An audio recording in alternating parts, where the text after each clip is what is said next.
Today, I will be having a conversation with Kimberly Stern. She is an educator and inclusion specialist with more than 35 years' experience working at the intersection of neuroplasticity, recovery, and performance. With a background in education and sports, she has developed a unique approach that uses neurographic art as a structured cognitive tool to support athletes, professionals, and individuals navigating high pressure environments. Hi, Kimberly, welcome. Hello, Solange. How are you? Thank you for having me. Thank you for accepting the invite. I have last seen you at the Speak Out Loud event where you have presented your idea, and I would love to learn more about it and how you come up to this point. Okay. Well, basically, it comes from a lot of lived experience when observed a pattern, whether it was students or athletes or even myself or professionals, where you have an external problem that's been fixed. So if you think about an athlete in particular, they have a recovery surgery and the for like an ACL, but then they can't seem to get past. There's like a mental block, for lack of a better reason, because that's what it is. Because the physical bit has been healed, but in your brain, you still have that neuroplastic scar tissue of your body's living that you're hurt, and it hasn't regrown the new neural pathways. That I'm actually recovered, and I can get back to where I was 100%, no problems. And after having 4 knee surgeries myself, it's a lived experience. And for the past 2 knee surgeries, basically going nuts, not going chemical laden, going with acupuncture, alternative therapies, and really thinking about the body, but still could never really get back to where I was. And then I started thinking about, the neuroplasticity in your brain around creating a healed pathway for your body to go, it's all connected now. And what made you think of art as a tool for healing? Well, art's just always been my natural passion, as you can see in the background. And then I just did some research. Being an educator, that's one of the things I do is like, I've got a question. What is out there combining art and neuroplasticity? And then I found this technique developed by a Dutch psychologist. And it's a really interesting process about free flowing connection without pressure and having your subconscious move forward basically through your hand. Because in physiotherapy, occupational therapists and physiotherapists call the hand the eye of the brain, which is why it's so important to put pen to paper and the process related around that without speaking a word. Basically, you just let your body go. And then you started trying that on yourself. You realized it really works. Yeah. And what motivated you to use that to help other people? Well, seeing working in schools and seeing kids that get really stuck in what's called a negative bias loop, and they can't get their head out of like, oh, this is terrible, I'm never going to get any better. And we just sit down and draw. I said, take them through the drawing sequence. And then, excuse me, at the end, they're like, oh, miss, I feel so much better now. I don't feel as overwhelmed. And I said, okay, then let's come back and chat about this in a few days and see how you feel.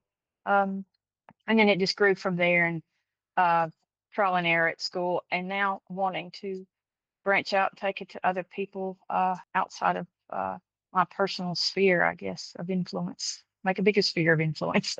And what have you found around the people you have helped? Is there any barrier that they have in common, or are there any challenges you have to be able to I think solve together? one of the biggest translation challenges has been translating this from like a 3D concept of your knee has been repaired, because when you get into the brain, you're actually talking about quantum physics. And what you're doing is taking your brain from subconscious theta into active theta. And athletes call that being in the flow, when you hit that sweet spot, when everything slows down. And we know that we've all experienced that. And the best way to example of that is like you really get into this, you're driving somewhere and you're having this deep thought in yourself and you're having a conversation, and you know it's going to take you half an hour to get there. Then all of a sudden you blink and you're there, and it's like 2 seconds past. So that's active theta, but you were actually on autopilot doing all these other things while you're subconscious. is actually moving in the foreground for you, and you basically solved whatever problem or got a better pathway to creating a solution um, in that space. And And how hard it is to reach that state. it's a lot easier to reach than you think, because I actually just did this with a group of people who meditate, and a lot of the people were going, "Oh, I'm trying to do this type of meditation. I'm trying to do meditation, but I've got a block." And I said, "Why don't we try this?" Because when we meditate, what we're doing is actually going into theta. So I showed them how to do that, and I think it's a lot of people going, "Oh, that's a lot easier than I thought," and they're very skeptical at the beginning. I said, "Just breathe, just go through it. Don't talk, just do what you got to do." And we work through the process. It's actually a very gentle process. There's nothing aggressive about it, and I think that's what the males in that particular group found really interesting. It's like, "Oh, this is not over the top. It's just relaxing." And I'm going, "Well, that's what we want to do, is have active theta in our consciousness." Now, I believe our work has something in common, and that is that we both need to tap into people's potential and help them express that even under pressure. So, as you have seen at the Speak Out Loud event, Mm-hmm. people have barriers when it comes to public speaking and they get nervous, they get anxious. So, that's an environment where they can feel the pressure, and to be able to tap into their potential and to communicate with confidence might be quite challenging for them. So, what would be your advice, and what type of techniques do you recommend for these people who are ready to get into the next level, but they need to step out of their comfort zones first?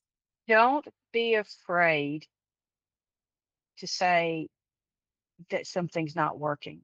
And that's the big thing about is recognizing you know what you don't know. And that's okay. Um, and then accept that, hey, there is a process in this space to where if I keep this journal processing going, it's not going to be overwhelming. And I think that's the big thing is people become so overwhelmed that they get away from being centered.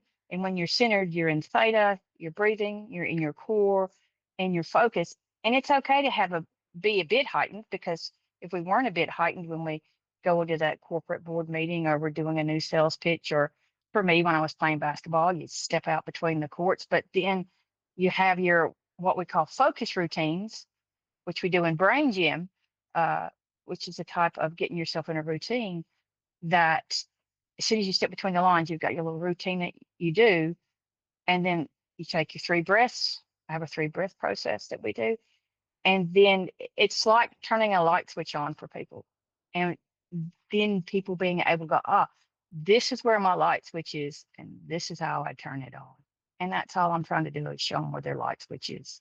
And it's amazing how the response is always in our body, Mm, through breathing, through connecting with the five senses in the present moment. I think it's a really valuable way to approach every situation by mm. being present and connected. And I wanted to ask regarding your own journey with your communication skills, and how did you get to the point from being a teacher to start going on stages? I will be honest, it came through a bucket list item of mine because I'm going to retire from teaching here soon. I've always wanted to do stand up comedy. And what better way to just really put yourself out there than to have a go at comedy, because life is so observational and it is quite comedic. And if you can't laugh at yourself on a daily basis, who can you laugh at? And regardless if the audience is receptive or not, it's actually a very therapeutic process, because much like being a teacher, I could get thrown in front of a bus tomorrow. People would be sad, but they would replace me in 2 weeks. Much like that audience member, they may or not, 9 out of 10 times, they're going to remember anything you said. So then it's about being able to go, oh, I've shed that skin and now it's gone. And it's like that bit, just peeling back the layers and being open to exposing yourself. That's the, I guess the best way to say it. And after 30 years in front of a classroom, Like one of my lines is, "I'm so used to apathy and projectiles. I'll take apathy any day because it only leaves emotional bruises." That's fantastic. And that's actually how we met. Yeah. I have decided to take on a stand-up comedy course at the beginning of the year because this year I have decided to let go of everything I knew of about myself and try new things. And for me, exposure hasn't been a problem as a professional singer, but when it comes to comedy and thinking that I would be capable of making someone laugh, that was terrifying.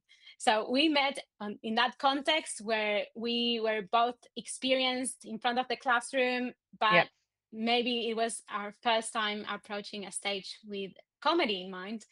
And for me, that was a really good experience to get to feel the support of the people who were there and to share this with you. It has been really good.